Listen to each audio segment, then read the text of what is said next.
Regra de 3 composta. No vídeo de hoje eu vou te mostrar como é fácil esse conteúdo. Eu sou o professor Rafael Santos e a minha missão é ajudar você a aprender matemática de uma vez por todas. Então, sem enrolação, vamos para o enunciado. Numa grande obra de aterramento, no dia de ontem, foram gastas 8 horas para descarregar 160 metros cúbicos de terra de 20 caminhões. Hoje, ainda restam 125 metros cúbicos de terra para serem descarregados no local.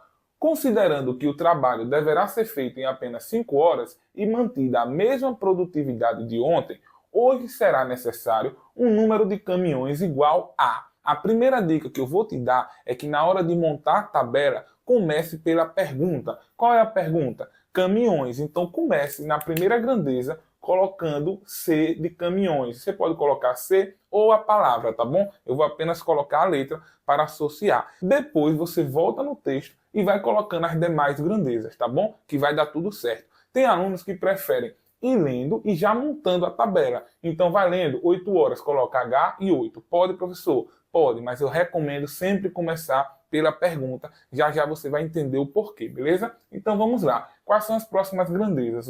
Uma grande obra de aterramento, no dia de ontem, foram gastas 8 horas. Então você coloca H de horas e coloca o número 8 embaixo dessa grandeza. E continua. Para descarregar 160 metros cúbicos. Então a próxima grandeza é metros cúbicos.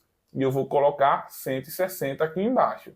Beleza? Continuando. De terra de 20 caminhões. Então 20, eu vou colocar aqui na minha primeira coluna que eu coloquei de caminhões. Até aí, tranquilo, né?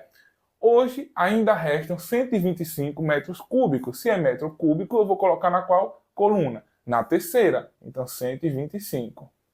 De terra para serem descarregados no local. Considerando que o trabalho deverá ser feito em apenas 5 horas, então os 5 eu vou colocar na coluna de horas, né? Então, colocar os 5 aqui e aqui sobrou esse espaço. Toda a questão de regra de 3 vai ter uma parte que vai ficar faltando, que é o local de você colocar o X. Porque a questão vai te dar alguns valores e vai lhe perguntar um. Sempre vai ser assim. Na regra de 3 simples, a questão lhe dava 3 valores e lhe perguntava um. Na regra de 3 composta, a questão vai lhe dar 5 valores e vai te perguntar um. Se tivesse outra grandeza, aí seria 7 valores e ia te perguntar um, tá bom? Sempre vai ter aquele espaço ali sobrando para você colocar o X e descobrir qual é o valor que está faltando, beleza?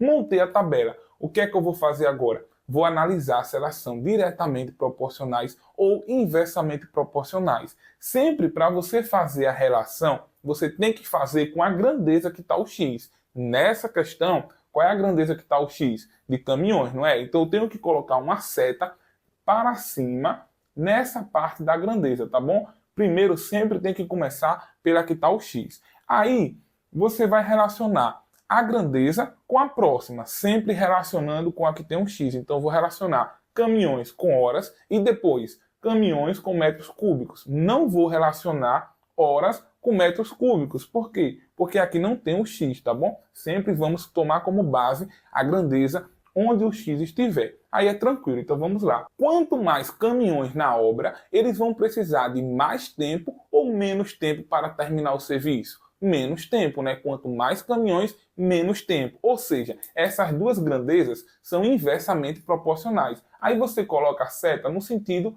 contrário. Se essa aqui eu coloquei para cima, essa eu vou ter que colocar para baixo, beleza? Aí eu vou analisar agora a grandeza de caminhões com metros cúbicos. É só continuar fazendo a mesma pergunta. Veja que eu nem olho para os números, não precisa. É só olhar para as grandezas que dá certo. Veja só, quanto mais caminhões na obra, eles vão carregar mais terra ou menos terra? Mais terras, concorda? Quanto mais caminhões, mais terras eles vão carregar, que no caso aqui está em metros cúbicos, tá bom? Então eu vou colocar no mesmo sentido, seta para cima também. Então tá.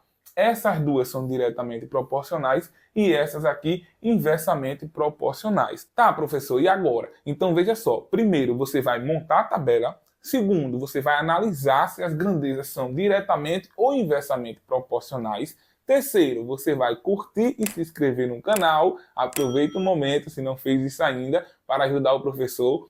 Foi? Se inscreveu? Valeu, brigadão, viu? Então, de novo, primeiro montar a tabela, Segundo, analisar se são diretamente ou inversamente proporcionais. E terceiro, vai montar a conta. E na hora de montar a conta, é por isso que eu gosto que você coloque a letra X na esquerda, começar pela pergunta.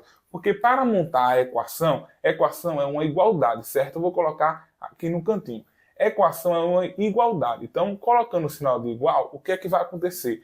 Do lado esquerdo, tem que ficar a parte que está o x. Então, se você colocar nesse sentido que eu montei, praticamente a conta já está montada. É só colocar 20 sobre x. Agora tem que ser do lado esquerdo. Então, vou colocar aqui, ó, 20 sobre x. Então, se você montar a tabela na ordem que a questão for falando, vai acontecer, por exemplo, nessa questão, caminhões ia ser a terceira grandeza. Então o x ia estar aqui, né? Ia estar 20 sobre x aqui. Não tem problema nenhum. Mas na hora de montar a equação, você vai ter que tirar da terceira coluna ou da segunda, onde estiver, e vai ter que colocar aqui do lado esquerdo da equação. Não pode esquecer de fazer isso, tá bom? Aí se montar dessa forma, começando pela pergunta, praticamente já vai estar montado para você. É só colocar esse lado aqui, do lado esquerdo já está no cantinho, você não vai se atrapalhar, beleza?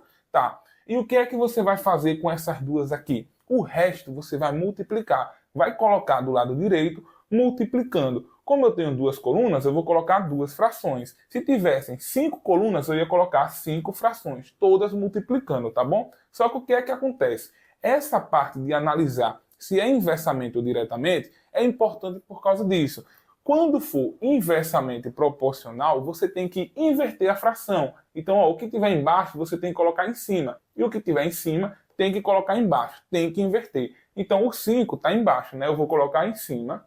E o 8 que está em cima, eu vou colocar embaixo. Vezes a próxima fração. Poderia muito bem colocar 160 sobre 125. Mas se você é meu aluno e está acompanhando os vídeos anteriores, você já sabe o que é que eu vou fazer. Antes de colocar a fração aqui, o que é que eu vou fazer? Isso mesmo, simplificar. Você tá fera. Qual é o número que divide 160 e divide 125? O número 5, né?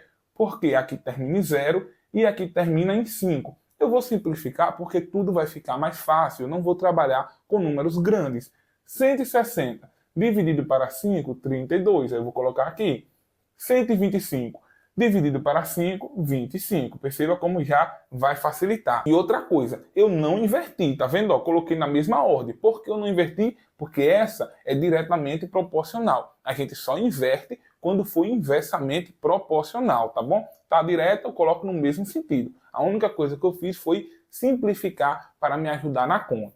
Tá. Do lado esquerdo já está resolvido, não tem como simplificar e não tem conta para fazer, então você só repete. Do lado direito, você tem que fazer essa continha aqui, essa multiplicação, tá bom? Não envolve essa, vai fazer só esse canto. Por quê? Você tem que deixar uma fração de um lado igual a outra fração para poder fazer a multiplicação cruzada. Então aqui, a maioria dos alunos fazem como? Multiplica o de cima com o de cima, o de baixo com o de baixo. Mas eu sempre venho batendo na mesma tecla. Simplifique, porque aí você não vai se envolver em contas grandes. É só ir simplificando. Perceba, o número 25 está na tabuada do 5. Então eu posso cortar esse com esse. 5 vai virar 1 e 25 vai ficar 5, né? 25 dividido para 5. O número 32 também está na tabuada do 8. Eu posso simplificar 32 com 8. 8 dividido para 8, 1.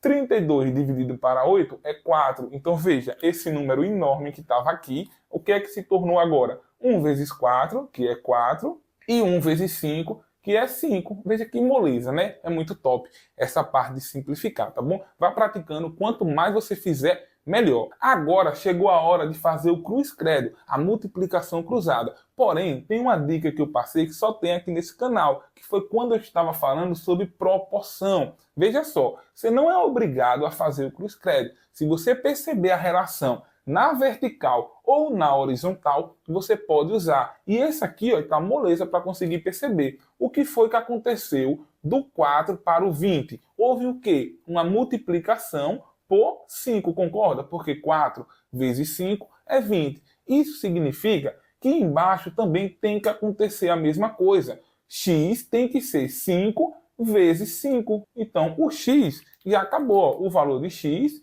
tem que ser igual a 25, que nesse caso, 25 caminhões. E perceba que fazendo assim, ó, a gente encerrou toda essa questão apenas nesse intervalo de espaço. Agora eu vou fazer pelo método tradicional, se você não conseguiu entender isso aqui, né? Até porque aqui eu fiz rapidão, mas eu vou deixar um link na descrição do vídeo que eu fiz explicando passo a passo como é esse pensamento, tá bom? Na descrição e também aqui em cima para você ser encaminhado. Acabou a questão, mas eu vou fazer essa mesma conta pelo método tradicional para você verificar que realmente dá 25, né? Então a gente tem 20 sobre x igual a 4 sobre 5. Então, pelo método tradicional, que é fazendo a multiplicação cruzada. Como é que funciona? Primeiro começa pelo x, então 4x igual, aí multiplica esse com esse. 20 vezes 5 é 100. Aí x é igual a 100, o 4 que está multiplicando passa para o outro lado, dividindo. 100 dividido para 4, 25, como a gente já tinha verificado, né? Só que aqui a gente basicamente fez de cabeça.